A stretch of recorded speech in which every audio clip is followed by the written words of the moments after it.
அதை உபயோகப்படுத்துகிறானோ அவனுக்கு கொடுத்தா அது உபயோகம். அவன் ஏற்கனவே கோடி கோடியாக வச்சுட்டு இருக்கிறவன்ட்ட போய் நீங்கள் 100 ரூபா கொடுத்தாலும் வச்சுங்க, அவன் அதையும் நீங்கள் கீழே போட்டால் பொறுக்கி எடுத்துப்பான். ஏன்னா அவன் தான் சவுண்டிங்கிறது. ஏன்னா அவனுக்கு போகாது. என்ன, அவனை மாதிரி ஆளுக்கு கொடுத்தால் உங்களுக்கு எந்த விதமான பலனும் கிடையாது.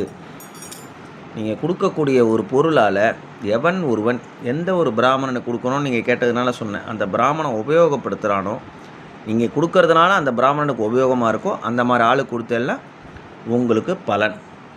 சரியா?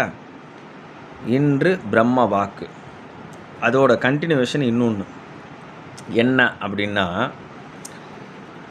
ஒரு நல்ல குடும்பத்துலேயும், அதாவது பன்னிக்குட்டியோடு சேர்ந்த கண்ணுக்குட்டியும் எதையோ திங்க போகுமா அப்படின்னு பழமொழி.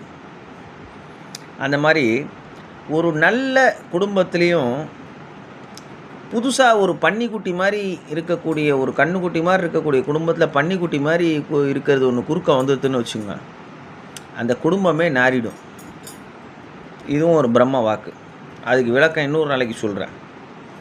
அந்த மாதிரி பாழா போனதையும் வீணாக போனதையும் பிராமணன் தலையில் கட்டு, பசுமாட்டு தலையில் கட்டு அப்படின்னு செய்யக்கூடியது ஒரு பழமொழி எங்கள் இதில் சொல்கிறது வழக்கம். இப்படி தான் கொடுக்கறதுன்னு.